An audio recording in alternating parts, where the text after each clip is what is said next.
Kami dari kelompok Lawrensium akan menjelaskan proses pembuatan koloid.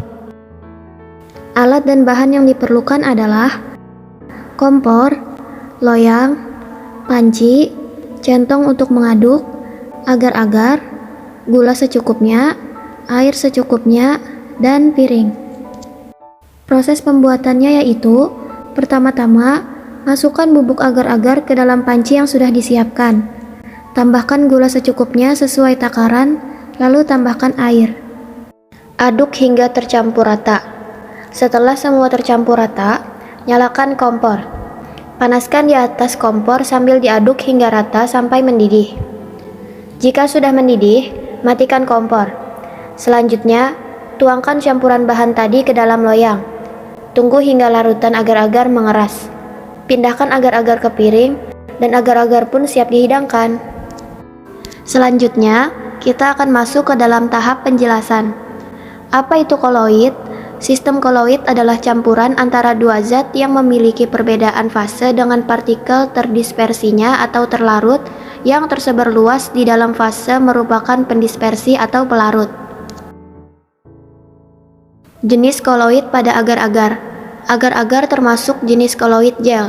Gel merupakan jenis koloid yang terbentuk dari campuran zat padat dan zat cair. Gel terbentuk karena fase terdispersi mampu mengadsorpsi media pendispersinya. Sistem koloid pada agar-agar.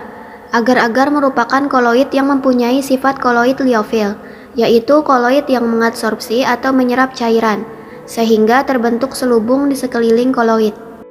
Proses pembentukan koloid pada agar-agar. Pada saat pemasakan, terjadi reaksi hidrolisis. Bila suhu menurun, maka karagenan akan membentuk struktur heliks ganda dan membentuk polimer dan penurunan suhu terus berlanjut. Maka polimer ini akan terikat saling secara kuat dan dengan semakin bertambahnya bentuk heliks akan terbentuk agregat yang membentuk gel yang kuat. Mengapa agar-agar disebut koloid? Agar-agar disebut koloid karena dalam proses pembuatannya terbentuk struktur gel yang tercipta karena ketika dipanaskan di dalam udara, molekul agar-agar dan air bergerak bebas. Kemudian saat didinginkan, molekul-molekul agar-agar merapat satu sama lain, memadat, dan membentuk kisi-kisi yang mengurung molekul-molekul udara, sehingga terbentuklah sistem koloid padat dan cair. Pada sistem koloid ini, yang menjadi fase terdispersi adalah air, dan yang menjadi fase pendispersi adalah molekul agar-agar.